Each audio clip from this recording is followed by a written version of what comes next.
My name is Pak Dong Hyuk, but my people call me Hook. Honestly, I can't remember exactly when that nickname stuck. It seems the first time I was called that was because of my ability to hook anyone, no matter how powerful they were.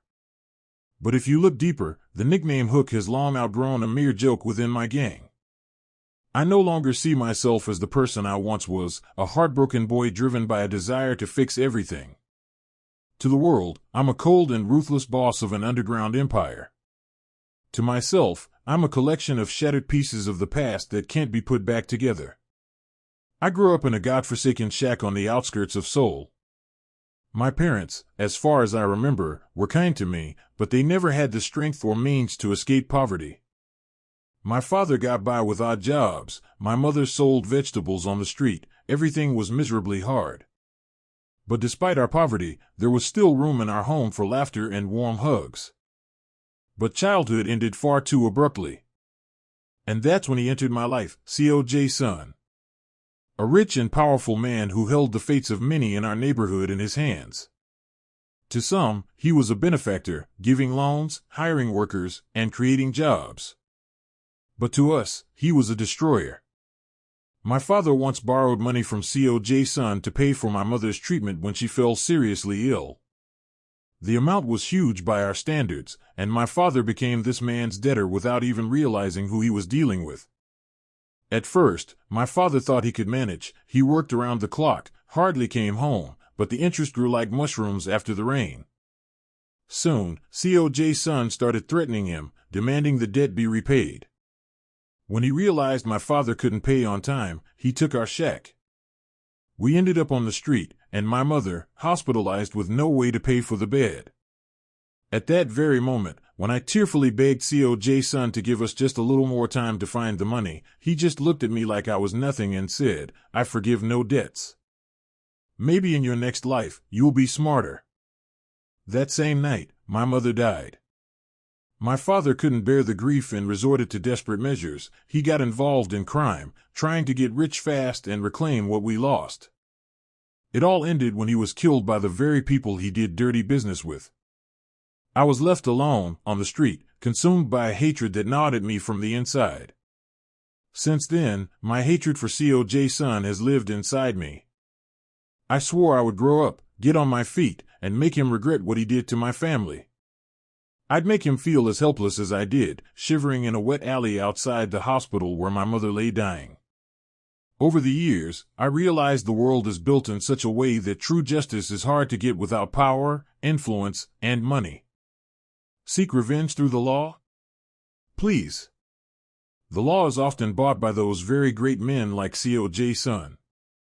I had only one path, to become as influential as him, maybe even more, and strike at his most vulnerable spot.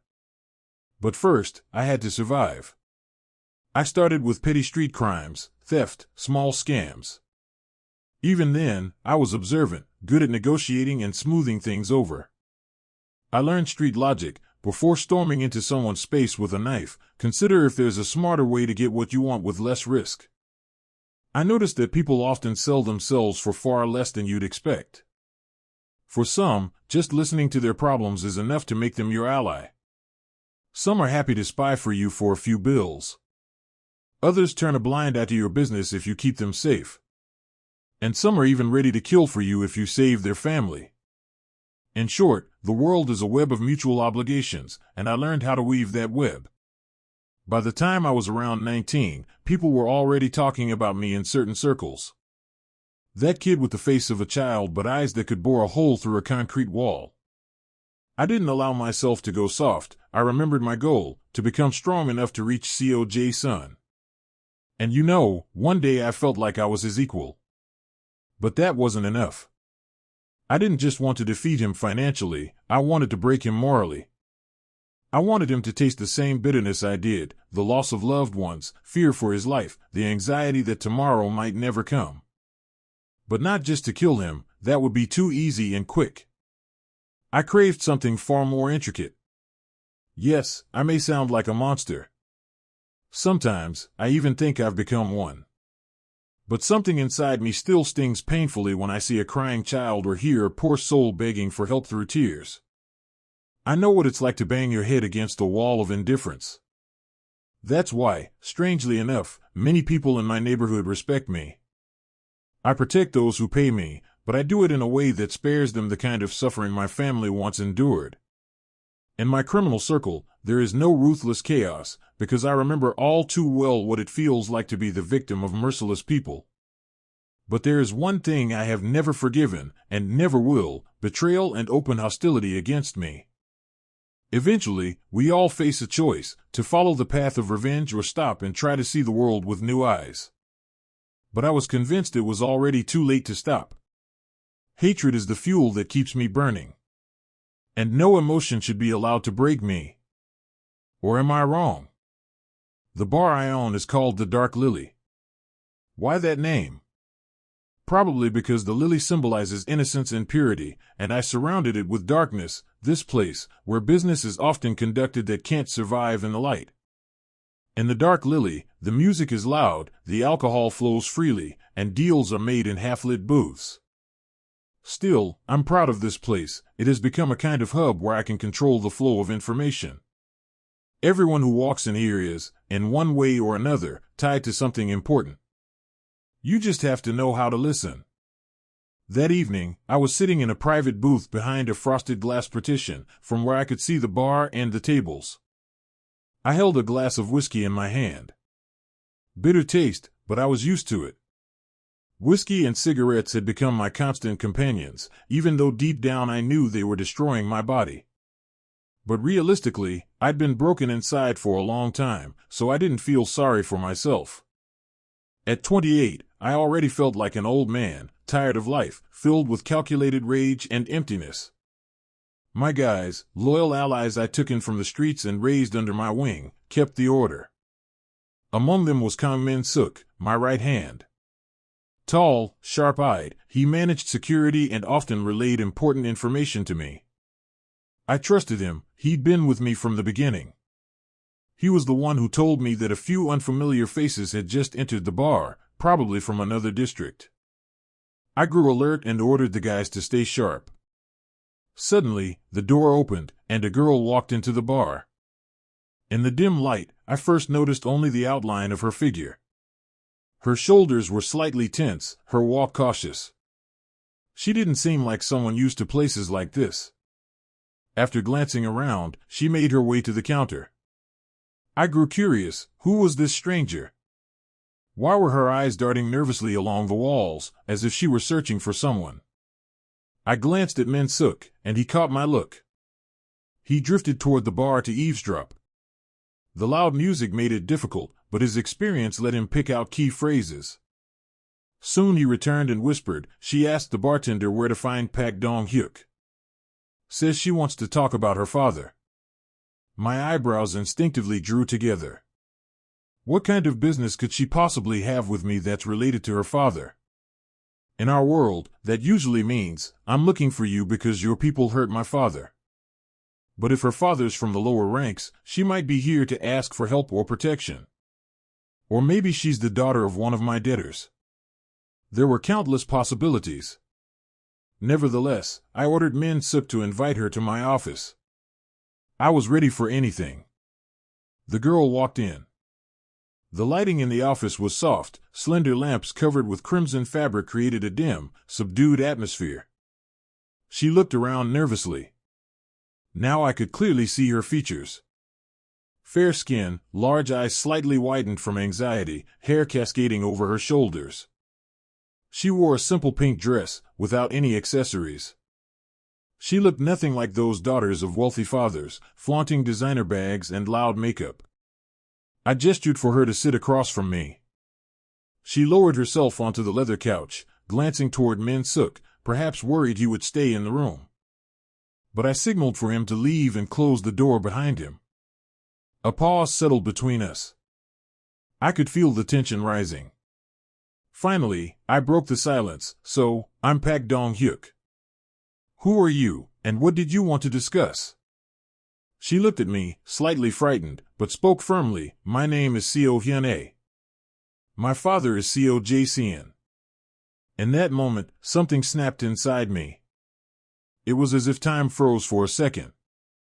I had known that Seoul had a daughter, but I never cared to learn the details.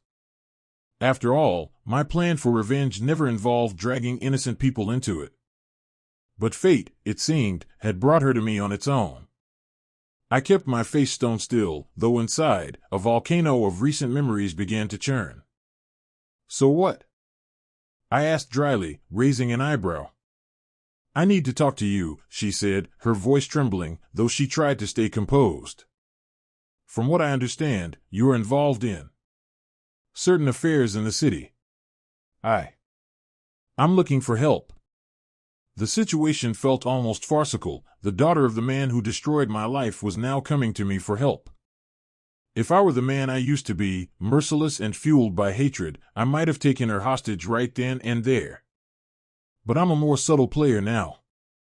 I knew this was an opportunity falling right into my lap.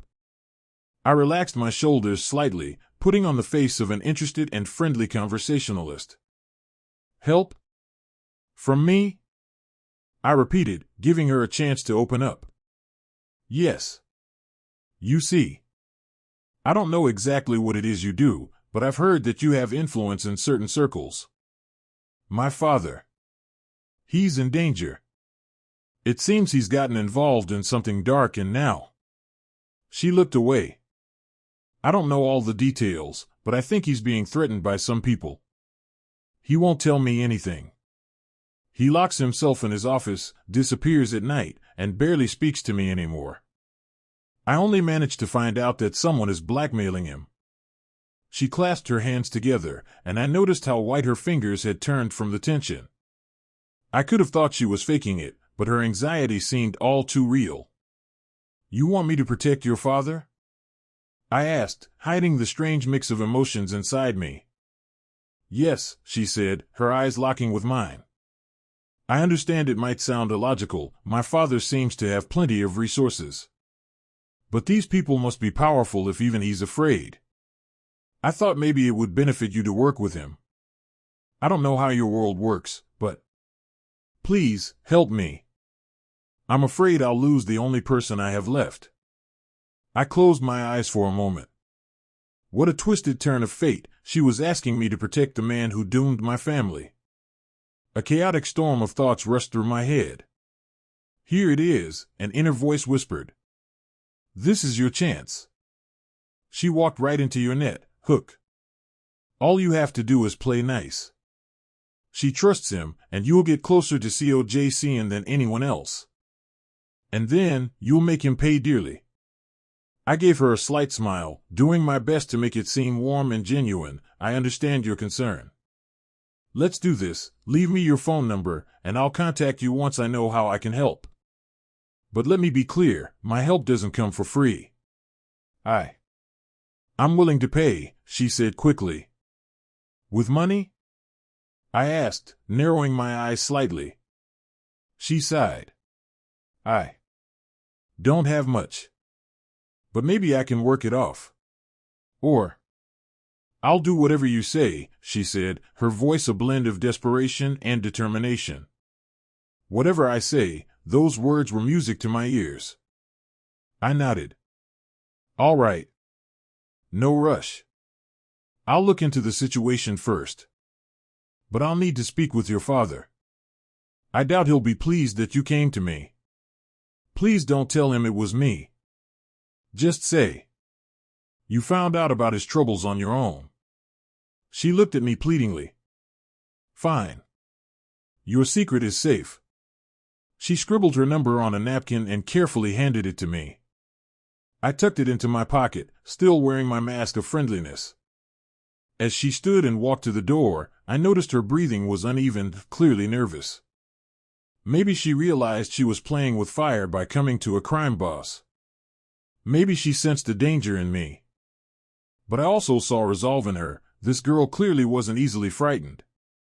She was ready to risk everything to save her father. How damn ironic, trying to save the man who condemned my family. Once alone, I sighed and took a sip of whiskey. A kaleidoscope of thoughts spun in my head. My moment has come, I thought. But I need to play this carefully, skillfully, as I do best. Asterisk I couldn't unleash all my hatred on COJCN in a single day, but now I had the perfect way in, delivered straight to me by the enemy's own daughter. But the moment I thought that, something unpleasant twisted inside me. Maybe it was guilt for planning to use her. But I brushed it off quickly. I must not feel pity. I must not allow emotions to get in the way of my plan. I had a game to play. And I intended to win. The next day, I arranged a meeting with my closest associates in the same office at the bar. Kang Min-suk and 3 others sat silently, not daring to break my thoughts as I pondered the situation.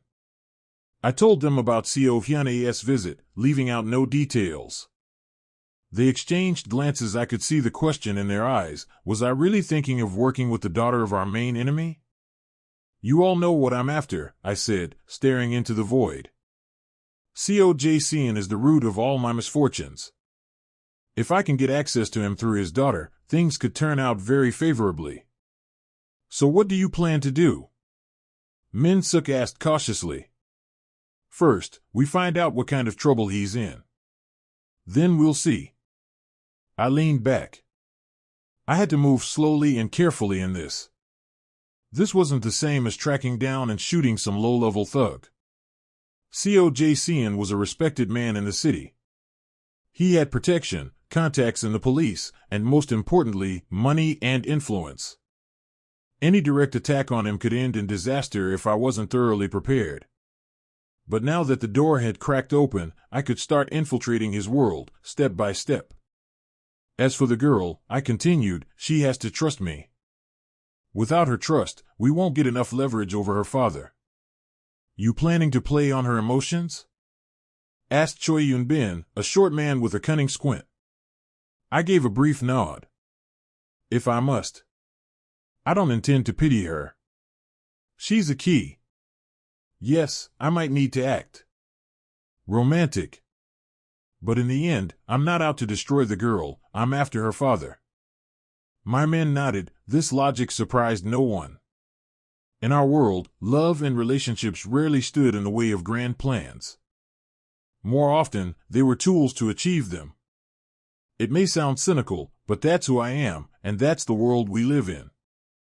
The memories of my own losses left me no moral ground to be the good guy.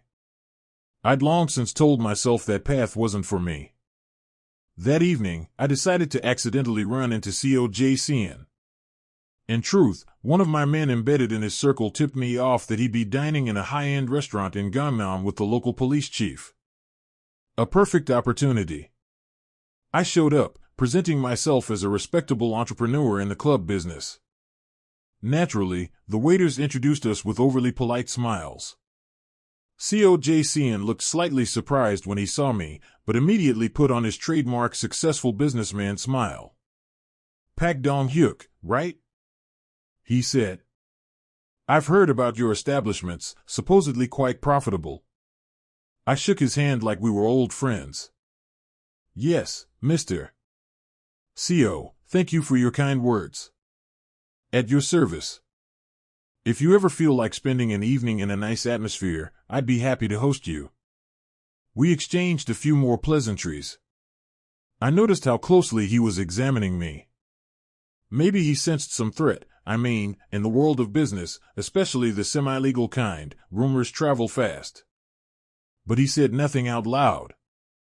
Soon enough, I joined his table, and under the pretense of getting acquainted, we started talking about recent news in the city. I hinted that I'd heard about some issues with supply chains or financing without getting specific. He only pressed his lips and said, business is business, there are always problems. But thank you for your concern. If I ever need help or a partner, I'll reach out. I could tell he was being cautious, unwilling to show his cards. But I hadn't expected him to trust me from the start. What mattered was planting the idea in his subconscious. Pak Dong-hyuk is a powerful man, someone who can solve difficult problems. Then, when the pressure rises, he might turn to me. For now, let the seed of interest or suspicion grow. One way or another, the conversation went smoothly, and I took my leave with polite formality. Later, I called Seo Hyunae. She picked up immediately. Clearly, she'd been waiting anxiously for news. Seo Hyun-ae, I spoke with your father today, I said. It seems you were right, he does have problems, even if he's not talking about them openly. What does that mean? She asked, worried. It means that if you want to help him, we'll need to proceed carefully. I'll call you again tomorrow. Try to find out more from him if you can. Thank you. Relief rang in her voice. I'm really grateful to you. The next day, I decided to keep moving forward. To gain Seo Hyun-ae's trust, I needed to spend more time with her, accidentally showing care and support. I called and invited her to meet at a cafe, not at my bar this time, but in a more neutral setting. She agreed. We met at a cozy little cafe by the Han River. It was quiet, soft music playing, waiters smiling politely. Seo Hyun-ae showed up in a blue coat, her hair down today, and I noticed how soft her facial features were. She radiated a kind of naive warmth. Against my own intentions to remain cold-blooded, I suddenly felt a flicker of something like sympathy. I quickly reminded myself who she was and why I needed her. We sat at a window table. I ordered green tea for her, coffee for myself. She was visibly nervous, unsure how to start the conversation, so I gently steered her in the right direction. Did you find anything out? I asked, taking a sip. Dad still won't say anything. He gets angry when I ask questions. I only overheard him talking on the phone about a threat from the east. That's all I got. She shook her head. I'm scared it might be something serious. Threat from the east, I repeated. That could mean criminal groups from another district. Or maybe a partner trying to blackmail him. Either way, I can look into it. But for that... I paused, looking at her intently. Yes? She tilted her head. I need you to keep sharing anything you find out. Even the smallest details might matter. She smiled with gratitude, as if I were her only support, of course. I trust you. When she said that, I nearly smirked. You're signing your own sentence, girl, flashed through my mind. But outwardly, I kept the polite mask on. After we talked through some more details, the conversation shifted to more personal topics. Apparently, she needed to get something off her chest. You know, my father wasn't always like this, she said, twirling a strand of hair. When I was little, he used to show me magic tricks, take me to amusement parks. I thought he was the kindest man in the world. But then, as he climbed the career ladder, he became more distant. Especially after Mom died. He always said I should never want for anything, and that he'd do anything to ensure that. But I never wanted everything, I just wanted him to be there. Sometimes I think he's too deep in the business now, and there's no way out. Hearing about him as a loving father felt strange. My own father, worn down by poverty, had been the kindest man I knew, and still couldn't defeat the system where people like Seo Jae-seon thrived. I felt a flash of anger at her words. Asterisk, how could he be? Like that, asterisk, but I held it in. She needed to see me as a friend. Maybe he really did want the best for you, I said gently. But sometimes, when we enter the world of big money and power, we lose ourselves. She tilted her head again, and what about you? Aren't you afraid, dealing with those shadowy circles? I smiled faintly. Fear only comes the first time. After that, you understand, if you're not the predator, you're the prey. And you live that way. I expected her to recoil, to realize I wasn't such a good guy after all. But instead, she looked at me with a kind of sad understanding and whispered, "It's a shame the world works like that." I looked away. That phrase carried a quiet sadness. It's a shame the world works like that. I'd thought that 1,000 times myself. But I'd made a decision not to pity myself, only to fight. We talked for another 30 minutes or so. Then I offered to drive her home. She didn't refuse. We walked along the riverside to my car. I opened the door for her, she got in, and during the ride, I tried to distract her with funny stories from my bar, of course, omitting the criminal parts. She laughed, a light, genuine laugh. By the end of the drive, I glanced at her and realized I felt strangely calm.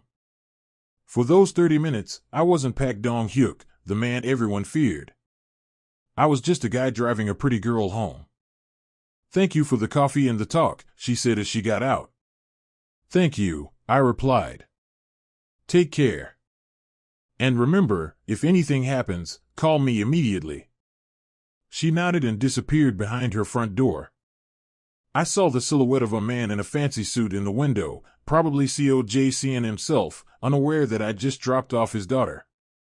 "Don't worry, you'll find out soon enough," I thought, and drove off into the night. The next day, I decided it was time to find out more about this threat from the east that her father had mentioned. Using my network of informants, I discovered that a powerful gang from the eastern coast, Sindhu, had recently started infiltrating Seoul. They were involved in smuggling and money laundering, and apparently, Seo may have tried working with them to boost his profits. But something had gone wrong, and now they could be threatening him. Still, I didn't yet have all the details. In my own world, the name Sindhu had already come up. They were considered ruthless, but I had not crossed paths with them directly, yet.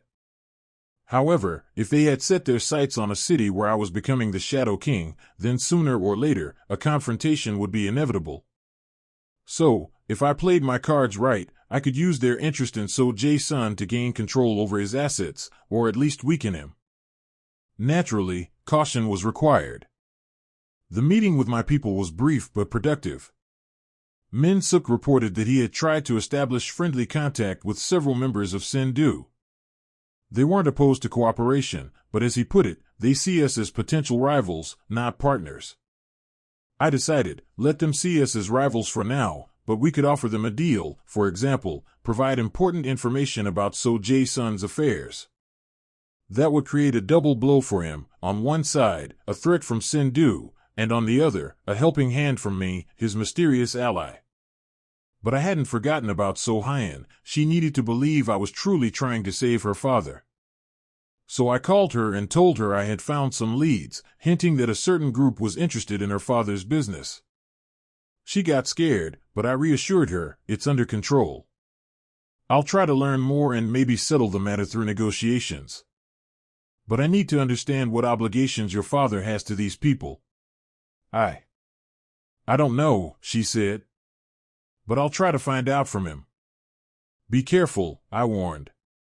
Don't ask him directly, he might get suspicious. Can you find any documents in his office? That evening, I arranged a coincidental meeting with one of Sindhu's junior bosses, named Oh Hyun-ju. We met in a small karaoke bar on the outskirts of the city. I brought 2 guys with me for security, and he didn't come alone either. We sat in a private room, ordered some drinks, and the music played quietly.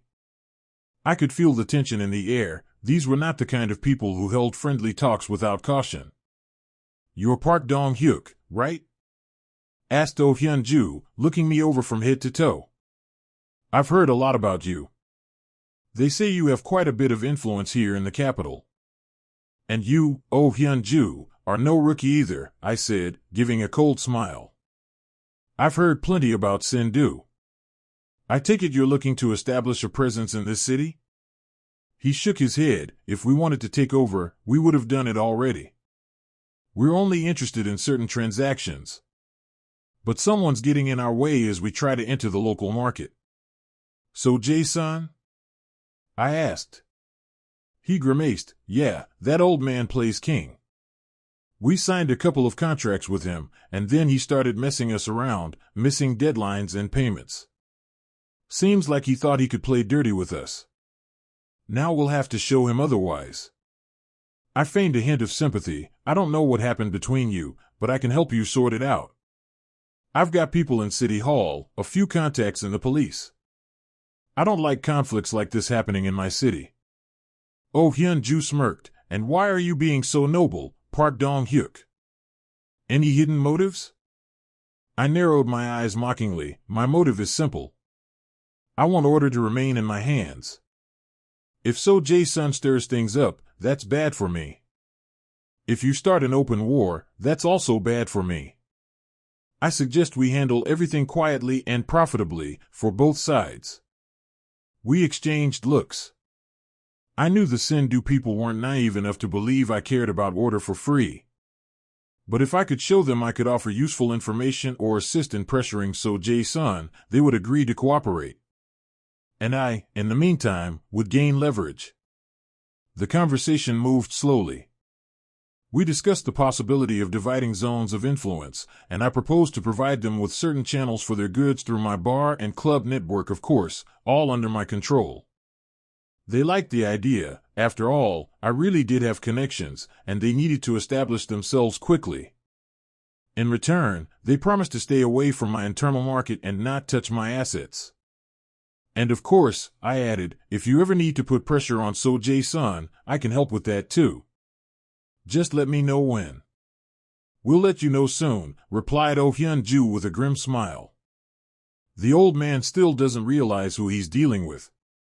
A few days later, I met with So Hyun again, to kindly let her know that the situation with Sindhu was indeed serious, and that it looked like her father had shamelessly broken a contract with them, trying to squeeze out more money.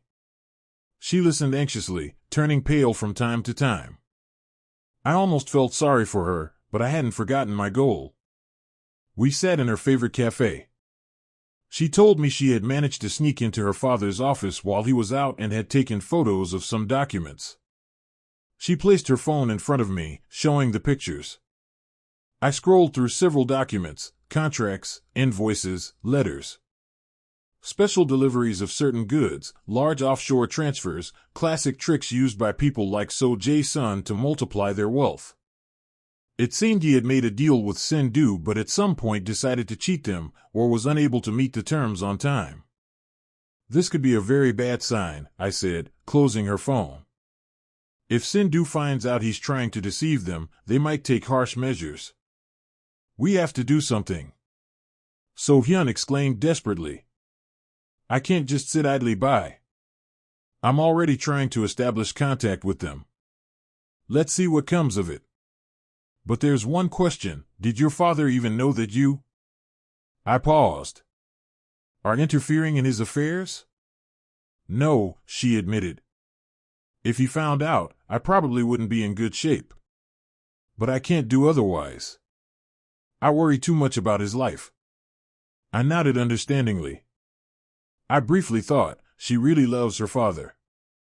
How can she reconcile her love for this man with blindness to how cruel he himself is? Or does she also know he's far from an angel but still holds on to him because he's her only close relative? Then my inner voice asked me an unpleasant question, and you, Don Hyuk, would you forgive your father if he turned out like that? Or would you stop loving him? So Hyun, I spoke quietly, returning to reality, I'll try to sort this out, but you have to understand, Sindhu are not easy people. You may have to make some concessions on their part. I will do whatever is necessary, she said decisively. Just so he survives. Good. Meanwhile, keep me close. Report everything new you learn. She wanted to pay for the coffee, but I wouldn't let her, saying it's a small thing and to leave it to me. When we left the cafe, I walked her to her home. At one point, she shuddered and stopped, listening.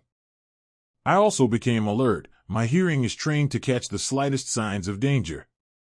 It must have been nothing, she muttered, but I felt someone was watching us. I looked around but saw no one suspicious. Maybe it was paranoia, but caution is necessary. Let me walk you right to the gate. She didn't refuse, though she looked embarrassed. When we arrived, she thanked me. I don't know how I would manage without your help. Don't worry, everything will be fine, I said, noticing it was becoming harder to hide the warm tones in my voice. Just take care of yourself. She left, and I stood for a few seconds, watching the door close behind her. Damn, I thought, feeling that I was giving in to emotions I shouldn't feel. Still, it was too early to give in to the fear that I'd fall apart.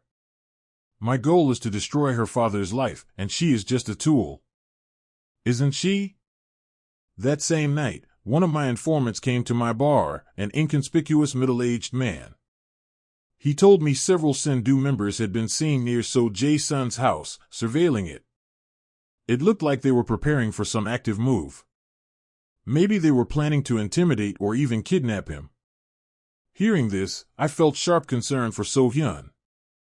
Before, I would have said, "Great, let them intimidate him, it'll be easier to break the old man and make him suffer."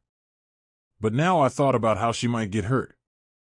That was not part of my original plan. I frowned, looking at the glass of whiskey in my hand. So what? I asked myself. My goal is not to let him die quickly. Let him languish in fear. Because if Sindhu send him to the afterlife too soon, I'll be left without my sweet revenge, and So-hyun will never forgive me when she learns the truth. I have to act differently. I called Min Sok and ordered him to increase surveillance on So Jae-sun's house and intervene if necessary, not allowing Sindhu members near the girl. But don't interfere with him personally unless there's a clear threat to her life, then act. Min Sok was surprised. You really want to protect his daughter? Yes, I snapped. I have my reasons. He didn't ask further. I appreciated that about Min Sok. He never pried into my soul and silently followed orders. After he left, I sat alone for a long time in the dim office. On the wall hung a painting that one of my debtors once gave me, abstract strokes of paint, in which, for some reason, I saw flames and dark silhouettes. The painting seemed like a reflection of my own soul, the fire of hatred and figures dissolving in the flames. I felt a lump tightening in my chest. Memories of the night I lost my family still ached. I have no right to weakness, I told myself. A couple of days later, So Jae-sun called me. His voice was cold and restrained, but tense. Park Dan-hyuk, I was told you are interested in my affairs. And that you allegedly met with people from Sindhu. Is that true? Yes, it's true, I answered calmly. I heard you're having problems. I decided to see if I could help. Help? He chuckled bitterly. You're not one of the philanthropists, right? Of course not, I'm a businessman. I have no reason to get involved in someone else's conflicts without benefit. And what benefit do you want? He asked. Before talking about benefit, you need to understand what's happening. Let me meet with you. I might offer a way out of the situation. He was silent for a few seconds, apparently thinking. Then he said shortly, "Fine. Tomorrow at 10 in the morning in my office. Come alone." Agreeing, I hung up and smiled. Everything was going according to plan. He was giving me access himself. Of course, he might try to deceive or trap me, but I'm not someone you can catch with bare hands. Besides, he might have already heard of my power and influence, so he wouldn't risk it lightly. The next day, I arrived at his luxurious office in the heart of Seoul. The skyscraper of glass and steel gleamed in the sun. At the reception desk, they pointed me toward the elevator. On the way, I noted how many guards were patrolling. Interesting, is it really that scary? I thought. Maybe it really is, since Sindhu don't like to mess around. Still, I felt like a fish in water. I wasn't afraid because I had a plan, plus I knew Min Sok and my other men were ready outside. When I entered the spacious office, So Jae-sun was sitting behind a massive desk. Large panoramic windows let in plenty of light, and the walls were decorated with certificates and photos with influential people. He didn't stand when I appeared, only gestured toward the chair opposite him. I sat down, looking around. 2 bodyguards stood against the wall behind him, ready to draw their weapons at any moment if something went wrong. "Nice to see you in person," I said. "We met at the restaurant, but back then our conversation was too superficial." "True," So Jae-sun responded dryly. "So, you know about my problem. Why do you want to interfere? You understand, Sindhu won't stop until they get what they want. If I help you, you'll owe me. And debt is a very useful thing in the business world." He snorted, "Debt, huh? And what do you want in return? Money? Territories? It's too early to talk about the price. But I want to understand, how much time do you have before Sindhu start real action? They gave me a week to return a large sum that I failed to pay back. He frowned, grinding his teeth. But I'm not sure it will be enough. They could attack you. I know. I've increased security. But my resources might not be enough if they decide to go to war. I listened calmly, calculating how to use this to my advantage. If I offer him my protection from Sindhu now, he'll become dependent on me.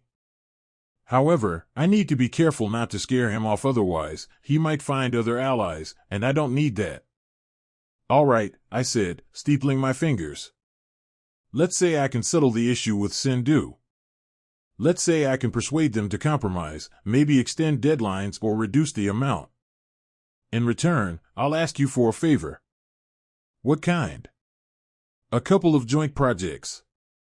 You're a businessman, of course, so you probably have connections in construction, logistics. I want to guarantee that you get a share in my projects, and I get a share in yours. That way, we become mutually beneficial partners. He frowned, clearly not liking being put in that position. But right now, he had little choice. Sindhu were already breathing down his neck, and if he turned to someone else, there was no guarantee they could protect him. Plus, money was probably tight, since he missed payments. In the end, he would probably decide it's better to reluctantly share part of his business with me than lose everything. You're taking a risk, he said, if you get involved with Sindhu. They could deceive you. I smirked. I know how to set conditions so it's not profitable for them to deceive me. Besides, I have certain connections. Everything will be handled carefully. We discussed details a bit more. Finally, he said, fine.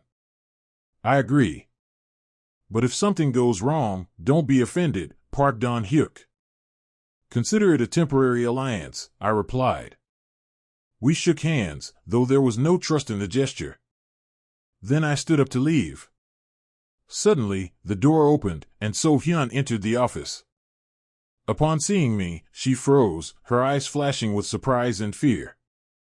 I realized she didn't know about my meeting with her father and apparently wasn't ready to encounter me in this context. Hyun, So Jae-sun said sharply.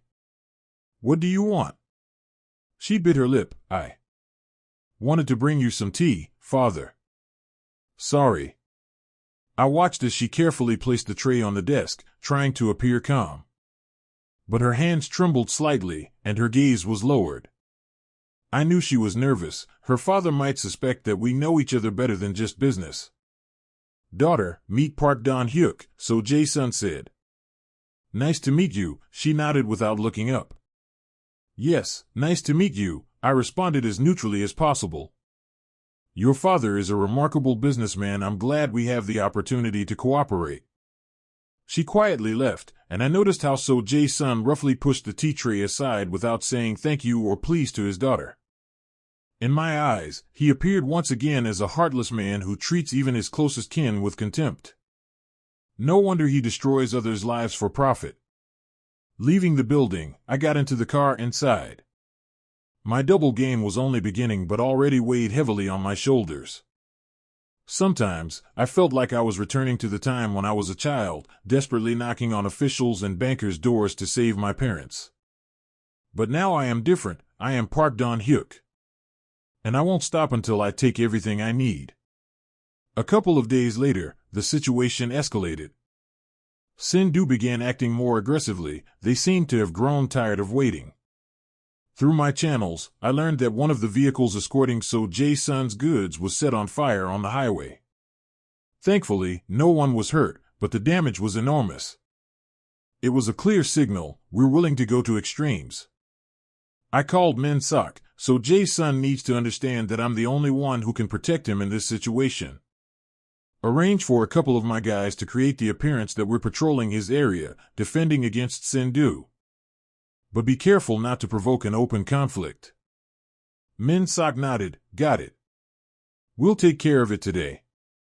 That same evening, I called So-hyun. How are you? Everything all right? Yes, she answered quietly. I heard from my father that you made some kind of agreement with him. I nodded, though she couldn't see it. Yes, he asked me to intervene. And I agreed. Thank you, she whispered. If it weren't for you. It's all right. Just be careful. I think Sindhu might try to scare you as a way to pressure your father. Never walk alone at night, agreed? She gripped the phone tightly, and I heard her breath trembling. Understood. I'll be careful. But, you know, Dad has become even more distant. I can't reach him. He talks to me coldly, like I'm not his daughter at all. Sometimes it hurts a lot. Sorry to say this, I started slowly, but your father might not want to show weakness to you. In his world, emotions are a weakness. Yes, you're right, she sighed. But I still remember him as kind and caring. Once again, a painful feeling washed over me, as if I were hearing myself from the past. A father who, in a child's eyes, is a hero, but in reality is a man who couldn't cope with the evils of the world. Still, I pushed the thought away and wished her good night, promising to stay in touch. The next morning, one of the guards outside So-hyun's house ran up to me. It turned out that during the night someone had broken into their front door and left a threatening note, return the money or prepare graves. The note was pinned to the door with a knife. A direct challenge. I felt anger boiling inside me, not only toward Sindhu but also toward the whole situation.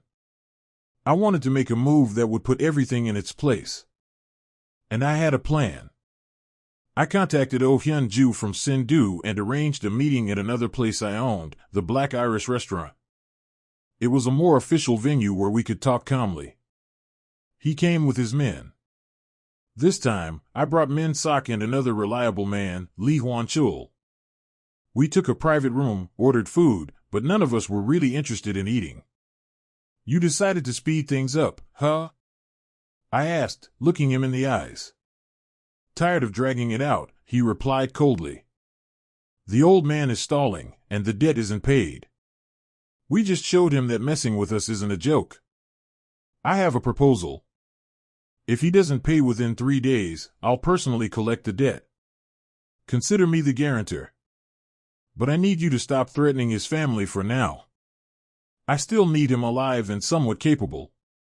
Oh Hyun-ju raised an eyebrow mockingly, and why are you so worried about his family? Business approach, I explained. If you drive him insane now, I won't be able to get the money I need. Then we all lose.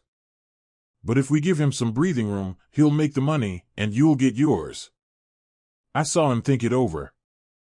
In the end, he agreed, on condition that I really guarantee the debt. Shaking my hand goodbye, he smirked. Let's see how smart a strategist you are, Park Don-hyuk. If you need backup, we'll be glad to watch how you collect money from this greedy old man.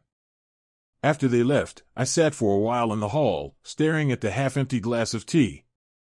My plan was to make So Jae-sun sign contracts and hand over assets within these few days that would effectively make me his co-owner, meaning I would control his business. And when he ended up in debt to Sindhu, I could, so to speak, save him, but at the cost of total dependence on me. Then, one day, I could settle scores fully, wielding all the power. Looking deeper, I realized the real damage I wanted to cause was the pain he would feel when he understood what kind of person I am and what I did to his daughter. But, at that thought, I began to choke on the internal conflict. So-hyun. She had become more than just a bargaining chip to me. And that scared me. Every time I heard care and gratitude in her voice, saw a warm smile in her eyes, it was as if the ice inside me melted. But I couldn't afford to turn back. Hatred was my backbone, otherwise, I would have broken long ago. Or maybe I was already cracked, and the cracks were getting bigger. I needed to have a heart-to-heart talk with So-hyun. I called her and asked to meet at the Han River embankment, the same place where we once had coffee. It was late, the sunset was fading into dusk, but I knew this place was relatively safe. When she arrived, I noticed her worried look. What's wrong? You asked to meet as soon as possible, she asked. Yes, I replied, leading her along the railing overlooking the river sparkling with lights. I wanted to tell you that the situation is becoming critical. I took it upon myself to settle your father's debt, but I need your help. My help? She asked, surprised. Yes. I need him to trust me even more. If he doubts me, he might back out of the deal at the last moment. Then Sindhu won't give him any chance. And what should I do? Just try to convince him that I'm the only one who can protect him. Tell him I'm a respected man with the right connections. Play on his pride, that if he cooperates with me, he won't lose face. She listened, nodding, but suddenly asked, Are you sure you can keep him and me safe? You won't harm us, will you? I pressed my lips, trying to hide the conflict inside. If I want to profit from your father, why would I harm him? I'm telling you, it's business. Ah. Yes, she relaxed a little. Sorry, it's just. There's been a lot of stress lately. We stopped by the railing, looking at the water. The streetlights reflected in her eyes. I noticed her shivering from the cool wind and, on impulse, took off my jacket and draped it over her shoulders. She looked at me gratefully, and in that moment, I saw something in her eyes I hadn't expected, tenderness. It struck me deeply. Never before had I felt so vulnerable. Careful, Don Hyuk, don't let your heart make decisions, I whispered to myself. You know, she said quietly, you seem to me different from what you might want to appear. What do you mean? I tensed. Well, you're harsh, dangerous. I know you have power and maybe you've done some bad things. But still. She hesitated. I feel there's some warmth in you, hidden behind that cold exterior. I wanted to answer sharply, to joke it off, but the words caught in my throat. Silly, of course, but her words seemed to touch a sore spot in my soul. Instead, I said, maybe you're wrong. She smiled faintly, maybe yes. But for some reason, I want to believe you're not. For a moment, we fell silent. Then she lowered her eyes. Sorry, I probably shouldn't have. It's okay, I muttered. A storm raged inside me. I remembered how, long ago in my childhood, I also believed that there's more good than evil in people. But life proved otherwise. And now this girl, whom I myself wanted to use, says such words to me. How trusting and naive she is. Or maybe, on the contrary, too sensitive. We stood there in silence a bit longer, listening to the rustling cool wind, the sparse leaves on the trees, and the quiet splash of the water. Finally, I gritted my teeth and said what I'd called her for, So-hyun, there's something you better know. Yes? I'm no angel myself, I don't hide that. What I do carries risks for me too. Sindhu are very dangerous people. If something goes wrong, you mustn't blame yourself. I made this decision. She raised an eyebrow, but why are you doing all this? For profit? Please don't lie, she added softly. I turned away, looking at the distant lights. Maybe I want to prove to myself that I can be stronger than circumstances. And your father? He gives me that chance. Maybe it sounds strange, but believe me, in my world everything is much more complicated than it seems. It was a partial confession, far from the whole truth, but she took it as something important. Thank you for saying that, she whispered. At that moment, I realized I was at a crossroads, to continue playing the role of a cold avenger or really open up to her.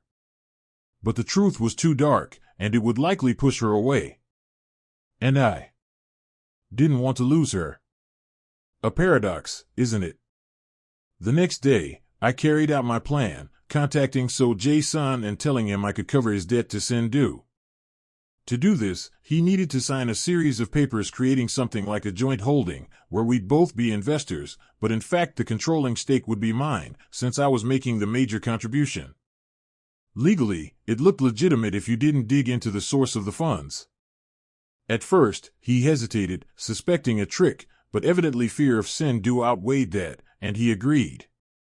We met again at his office, and this time lawyers spent almost half a day scrutinizing every line. But my lawyers were prepared. They hid the key traps. In the end, So Jae-sun signed the documents, and we shook hands. On the surface, we were partners, both benefiting and protecting our interests. But in fact, I became a shadow looming over all his assets. At the first opportunity, I could ruin him, and that was far from my last move. When I walked out of the office, a surge of triumph overwhelmed me for a moment. I had taken a huge step toward destroying this man. But then, in the hallway, I ran into So-hyun, who was coming toward me. "Are you leaving already?" she asked, smiling. "Yes." "We signed the papers as planned," I replied, hiding my emotions. "Thank you. You know, I'm very grateful to you." She stepped closer. "If you hadn't taken this on, I'm afraid to imagine what could have happened." Her words struck my conscience again, because she had no idea what kind of rescue I had actually arranged. Or maybe deep down, she suspected that it wasn't that simple. "The main thing is that now you don't have to fear Shin-do." "I will settle this matter," I said. "But be vigilant." And I looked into her eyes. "If anything happens, call me."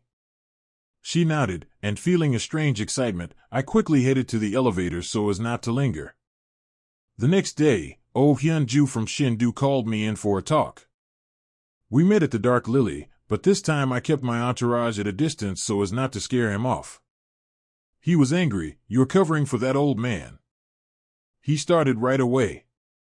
"They say he plans to repay the debt. Not with money, but with some agreements." "We don't want any agreements, we want money." I raised an eyebrow. "So, you'll get your money. Just a little patience." He signed the necessary documents with me. "I will invest in his projects and quickly generate profit to pay off your debt. And don't rush. If you kill him now, you'll get nothing." Oh Hyun-ju clenched his fists but understood that my words were logical. After all, they really want their money back. And if they take So Jae-sun's life, it will be harder to recover the debt. We argued a bit more but still reached a temporary compromise. I promised to transfer the first large tranche within a week, and they would slow down their threats. In the evening, I was sitting in the bar again, reflecting.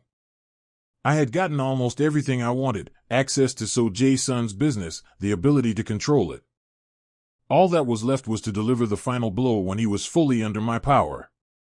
But instead of joy, I felt some emptiness. I recalled So-hyun's words, her gaze, and I felt uneasy. "Looks like I'm really stuck," I thought. Around 10 in the evening, she called me. I asked if everything was okay. It turned out she was in her room, crying because she had found out that her father was secretly planning to leave the country as soon as he settled with Shin-do. Apparently, he wanted to abandon her or take her with him against her will. It wasn't clear. But the fact was, he again didn't consider it necessary to discuss his plans with her. She was desperate, can you imagine? He decided to leave without even talking to me. All he cares about is keeping his money and running away. It hurts to realize that I'm not his priority. I listened to her quiet sobbing and felt my heart tighten. If he really plans to run, my plan falls apart. I can't let him just disappear, or my revenge won't happen. Plus, if he abandons his daughter, she will be completely broken. I wanted to comfort her. So-hyun, I understand how hard this is for you. Maybe it's just a rumor? No, I saw his passport and tickets. He didn't tell me anything. Her voice trembled. I think he never loved me. Don't say that. Maybe he's afraid. Maybe he wants to protect you. I lied, trying to calm her down somehow. Unlikely. I felt she was on the verge of a nervous breakdown. So I suggested, let me come over. We can just talk in person. She hesitated but agreed. Half an hour later, I was at her house. We went out for a walk along quiet streets. She walked beside me silently, only occasionally sobbing. I didn't know how to comfort her properly since I'm no expert on feelings, and frankly, my motives were far from selfless. But I couldn't remain indifferent to her suffering. Finally, we sat on a bench in a small park. I took out a handkerchief and handed it to her.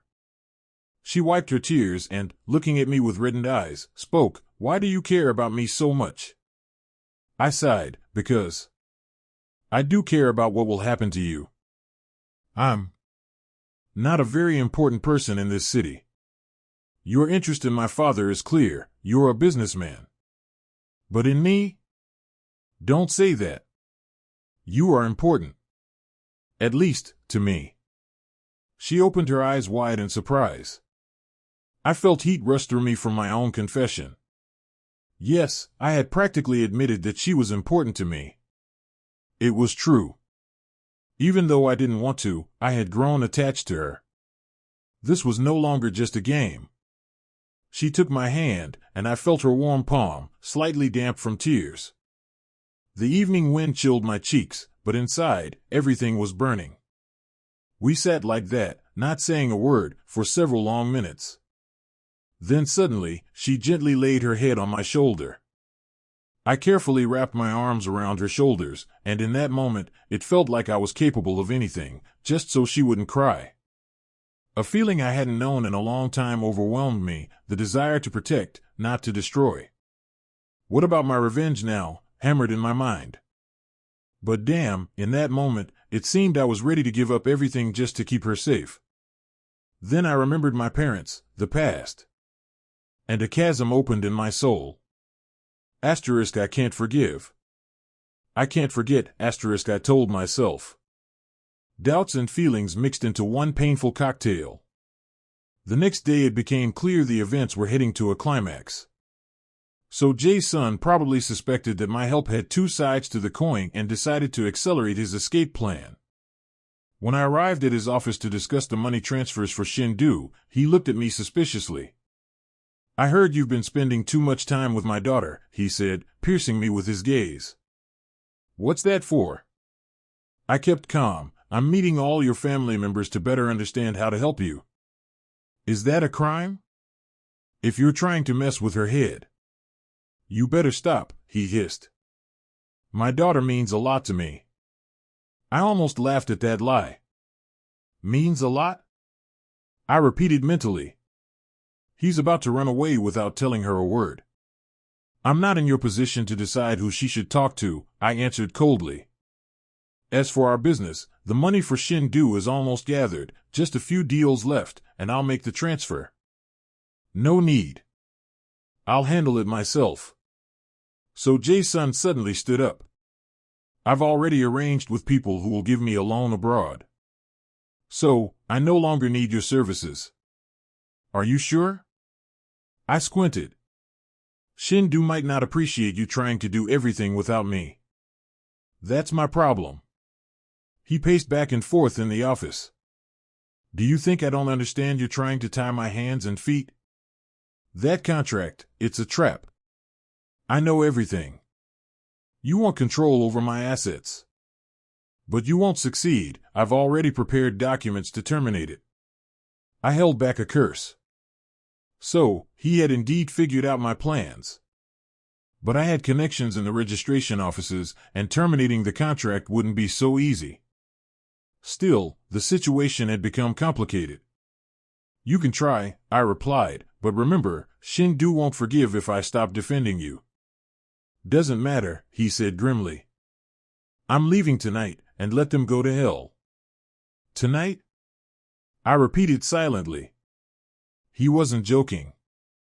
Apparently, he wanted to flee as urgently as possible. But what about So-hyun? Would he take her with him? Or leave her here? All my plans were collapsing before my eyes. I couldn't allow him to escape and slip out of control without facing the full weight of retribution. And I also couldn't let him take her or hurt her.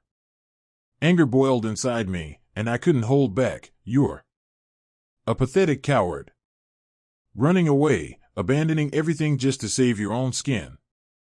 He flushed red. "Watch out, or you might have to run from Shindu yourself."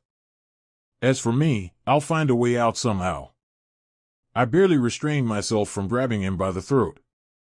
With those thoughts, I left the office, cursing everything in the world. He managed to outplay me at the last moment. Realizing I was setting a trap, he found alternative options and was ready to abandon everything for escape. I never expected to face such recklessness. Already outside, I ran into So-hyun. She looked upset, apparently aware of her father's plans. Swallowing the lump in her throat, she quietly said, "He wants to leave without me. Without even asking if I want to go. Just abandoning me here." I stayed silent, not knowing what to say. Words of sympathy got stuck in my throat. "Park Dan-hyuk," she suddenly said, "can I go with you?" Those words hit me like lightning. She was asking for help I wasn't ready to give. Did she just want to run away from her father? Or was she seeking a safe refuge, seeing that her father didn't want to take her? I looked at her and felt my heart tighten. If I said yes, it would change everything. I would bind her to me, not only emotionally but in action. But my revenge would be put into question. "Hyun, you understand I'm not just a businessman." "My life is dangerous," I said, my throat dry. "I know," she looked up at me. "But I don't want to be alone. I don't want to stay with a father who doesn't love me.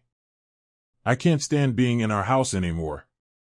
I ran my hand through my hair, feverishly trying to find an answer. If she leaves with me, I won't be able to continue destroying her father heartlessly because she will suffer. But if I refuse, I'll betray her trust. My mind was boiling. I found no way out. And she looked at me with hope and fear. "Listen," I said softly, "maybe it's better if you leave alone. I'll help with money, housing." "And you?" she asked, her eyes full of longing. "I need support. You're the only one who's helped me. I trust you." Who would have thought the simplest words "I trust you" could break down a wall in my soul? Suddenly I realized I no longer wanted to lie to her. I didn't want to hurt her. But I also carried my own pain, the pain caused by her father. And I can't forgive. "Hyun," I finally said, "I'm not who you think I am. I have an old feud with your father. He destroyed my family when I was a child. My parents died because of his greed and cruelty. And I waited a long time for a chance to get revenge." She froze, hearing my confession. Her face paled, her eyes widened in horror or shock. I heard her breath catch. "But then why did you help me?" she whispered, pain in her voice. "Why did you do all this? Were you using me to get to him?" I couldn't look her in the eyes. Yes. At first, that's how it was. I wanted to gain trust so that he would fall. But I sighed, everything changed. "I can't. I don't want you to suffer. I don't even understand why, but I don't want to hurt you." She trembled, clutching her purse to her chest. It seemed she was about to cry but held back. In her gaze flickered anger, disappointment, distrust, and a strange understanding all at once. We stood like that for several seconds that felt like an eternity. "So," she finally whispered, "all this time you hated him? Wanted to destroy him? And I was just a tool?" I nodded, not trying to deny it. "Because I don't want to keep lying," I answered honestly. "And maybe I've fallen for you." At those words, tears filled her eyes. She looked away, unable to process everything she'd just learned. I wanted to say more, but she took a step back. "I need to think. I don't know if I can forgive you. Or my father. I just don't know who to trust." I was silent, understanding she had every right to react however she wanted. After all, I'd destroyed all her beliefs. She turned and ran down the corridor. I didn't chase after her, knowing it wasn't the time. All I could do was hope she wouldn't become my enemy after all this. With a heavy heart, I left, cursing everything in the world, myself, her father, and the cursed life that pushes us to the edge of love and hate. What now? I asked myself. If So Jae-sun escapes, and So Hyun turns away, what was all my life for? But deep down, I knew, revenge wouldn't bring me peace. I'd reached the end of this road and suddenly found emptiness there. That evening, I received news that So Jae-sun really tried to leave the country on a private plane, but Shin Doo's people intercepted him at the airport. A scuffle broke out, the police intervened, and the plane couldn't take off. In the end, his documents were confiscated, and he was demanded to immediately repay the debt. As for me, I no longer defended him since he broke our deal himself. The next day, an article appeared in the media claiming that the well-known businessman So Jae-sun was suspected of money laundering and was being investigated by the tax authorities. Maybe it was a setup by Shin Doo or other forces, or perhaps even my team. I never checked for sure. The fact was, his career and reputation were going down the drain. Meanwhile, some politicians thanked me for my timely actions that helped them get rid of an inconvenient competitor. Thus fell the empire of the man who once doomed my family to ruin. But do I rejoice? No. Only bitterness remains in my soul. I stood in my bar late at night, listening to the music thundering around me, realizing that even this victory hadn't made me happy. I doubt I will ever feel complete joy. Still, I chose this path myself. One night, a few weeks after everything happened, I saw So Hyun at the bar's doorstep. Seeing her, I stirred inside. She was pale, thinner, but determination shone in her eyes. I led her into my office and offered a seat. She was silent for a long time, her eyes wandering over the half-shadowed walls, then quietly said, "Dad is under investigation. I don't know if you had a hand in it or if it was Shin Doo. But it doesn't matter anymore. I decided to leave him for good. He treated me like I was nothing." I bowed my head. I understand. I'm sorry it turned out this way. She shook her head with a bitter smile. I don't know what you've achieved with your revenge. Maybe something inside you has calmed a little now. But no, I interrupted. Nothing has calmed. It won't bring back my parents. Her eyes softened, and she bit her lip. So what are you going to do now? I don't know, I answered honestly. Probably keep living in my world, be the man everyone's used to seeing. But I looked at her. If you want to start a new life without his shadow, I can help. Money, housing. Everything you need to be safe. She tilted her head, looking at me challengingly. What if I want not just safety, but to be close to you? My heart skipped a beat. Could it be she had found the strength to forgive me? Or at least to give us a chance? A shiver ran through me. I started, not knowing what to say. I don't promise I can forgive everything right away, she said softly. But I saw myself in you, your actions and words. You suffered too. And maybe we both need a chance to rethink everything. There was pain and hope in her eyes. I knew our path would be thorny. The past doesn't let go easily. But at that moment, I felt the darkness inside me begin to dissipate for the first time in years. Maybe we both will get a chance to stop being prisoners of past sins. I gently took her hand in mine. If you agree, I said, we can try to find a new path together. I don't promise it will be easy, but I'll try to become someone better. She swallowed, tears welled up, but a quiet smile appeared on her lips. I don't promise I'll forget everything quickly either. But I'm tired of lies and coldness. Let's try. So we stayed sitting side by side, holding hands, in the dim light of my office. Outside, music kept pounding, people shouted and danced. But in that moment, only she and what awaited us ahead existed for me. I didn't know if I could change fate, becoming a hostage to feelings I once saw as weakness. Maybe love really can melt even the coldest heart. But would I have to pay for it again? There was no answer. Somewhere deep in my chest, where once only hatred lived, a tiny ray of hope ignited. And perhaps it was the only thing truly worth calling salvation.